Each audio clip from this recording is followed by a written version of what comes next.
UnitedHealth Group is up about 15% in the last year, and if we look at the last month, in the midst of a market sell-off, they're actually still doing pretty well, up close to around 7%. And this is actually a position that I own in my personal dividend portfolio, and if you look at the dividend metrics, it's pretty easy to see why. But go ahead and jump over to my dividend breakdown, come up here and plug in UNH. What we can see is that starting dividend yield is now sitting at about 1.6%. So the yield is on the lower end, but look at the dividend growth we've seen from this stock over the past decade, above 16%. In the last 5 years, above 11.7%. Look at this consistent track record of growing dividends. They've grown the dividend from $1.41 in 2014 to in 2024 all the way up to $8.18. And for the most part, the payout ratios have remained very low. But here's what's interesting. If we look at the free cash flow payout ratio, again, it's remained low, below 30% for the entirety of the last decade, except in 2024 when it jumped up to 36.38%. What's the reason for this jump up in free cash flow? Well, for pretty much the first time in the past decade, we could see a pretty significant drop in free cash flow. 2023 free cash flow was $25.6 billion.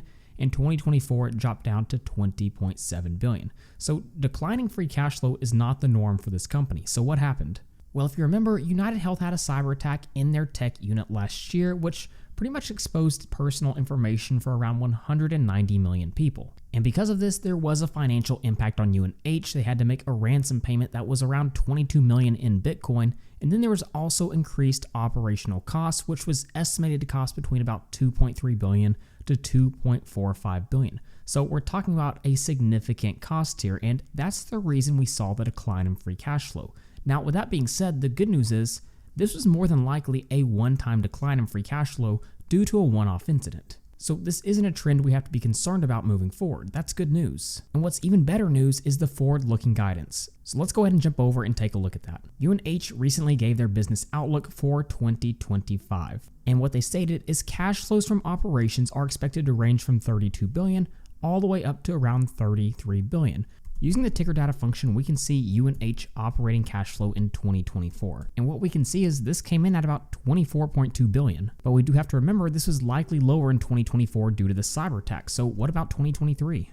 Well, for 2023, we can see it was about 29 billion. So either way, no matter how you look at it, operating cash flows are increasing at a pretty healthy rate. So when we go back and analyze this free cash flow here, they're certainly projected to get back on track in 2025, which is especially great news from a dividend growth perspective. Along with that bullish news, we just found out about a Medicare payment boost, which sent a lot of health insurance stocks quite a bit higher, just like UNH. Here's the big news. But first, I'd like to say thank you to Investing.com for sponsoring this video. You've probably heard of Investing.com before. It's a go-to financial website that many people use daily. When you subscribe as a member, you get access to Investing Pro's stock screener, which is one of my favorite features. It can save you time and help you find the stocks you're looking for in just a few clicks. For example, I was able to easily screen by market cap, dividend yield, and EBIT CAGR over the past 5 years. And I was able to quickly find a list of stocks that met that criteria. Along with this, they have an AI tool that helps you make better stock picks, and they also have different strategies for the AI, focused on beating the S&P 500, dominating the Dow, mid-cap movers, top value stocks,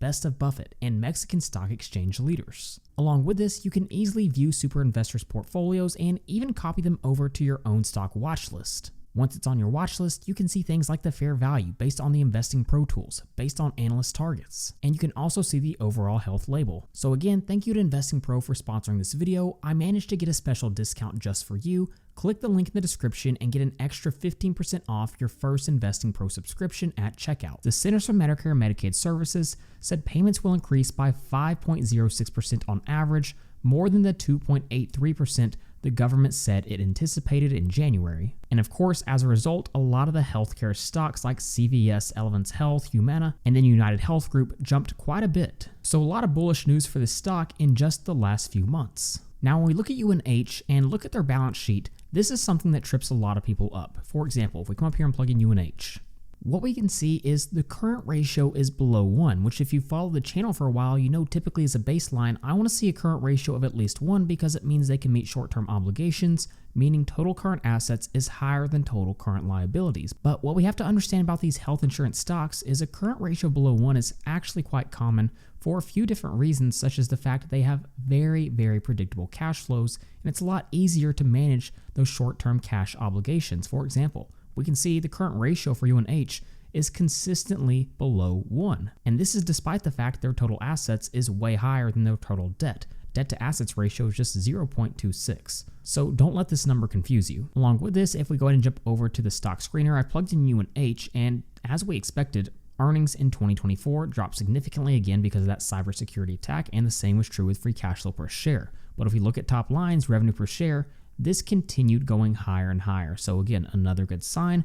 And we also have consistent levels of return on invested capital for this company, typically in the range of about 12 to 14%. So the big question we have to ask is UNH trading at a good value at around $550 per share, as we can see right here? And to answer that, let's go ahead and jump over to my stock valuation sheet and come up here and plug in UNH. Now, the first valuation we're going to pay close attention to is going to be Graham's valuation, and this is valuing the stock based on the future earnings growth of the company and projecting the growth rate. So again, with ticker data, we're going to pull in our estimated EPS for 2025. So we'll click on the stock ticker, click on estimated EPS average, and we want it for 2025. And what we can see is we get 29.73. So we'll come up here and plug in 29.73. And then we have a growth rate projection of around 12, which is pretty much the midpoint of analyst projections right now. What we can see is we come to an intrinsic value of about $521.05, which is a little bit lower than the current share price, but keep in mind that high current yield on AAA corporate bonds will drive down this valuation. Now, if we go and jump over to our discounted cash flow analysis, this is one of the two best ways, in my opinion, specifically to value UNH. And what we can see is we kind of have a unique scenario with this discounted cash flow analysis. Because we had the deep decline in 2024 free cash flow, but we're expected to recover easily in 2025.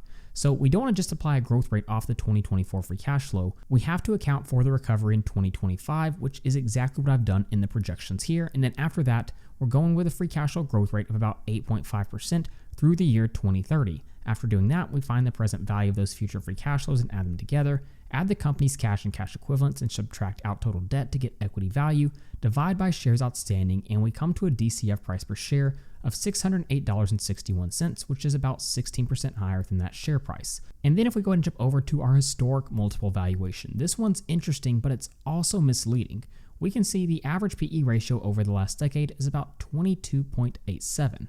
For the trailing 12 months, it's 33.77. But again, this is misleading because the most recent year, earnings were significantly lower due to that cybersecurity attack, which is going to adversely impact that PE ratio. So again, you have to really understand what's going on with the business to get the full picture. Otherwise, you would actually think this company is quite overvalued compared to how it's historically traded, but that's simply not the case. Now, if we go ahead and jump over and finally look at our dividend discount model, in this scenario, assuming dividend growth rate of 7% and a discount rate of 8.5%, we come to a dividend discount model price per share of $599.20. So when we jump over to our output tab and average these three valuations together, we come to an intrinsic value of about $576 per share. So with a 10% margin of safety, your acceptable buy price would be about $518.66, which, to be fair, the stock is traded within that range at multiple times throughout the past year, so there has certainly been opportunities. With that being said, there's been certain points throughout the year where I actually have added this stock to my personal portfolio. If we go ahead and jump over to my investment dashboard and blow up my growth chart, you can see UNH right here in my portfolio, and I currently have a total return of about 16.3%. But go ahead and let me know what you think of UNH in the comments down below, and please don't forget to like and subscribe to the channel.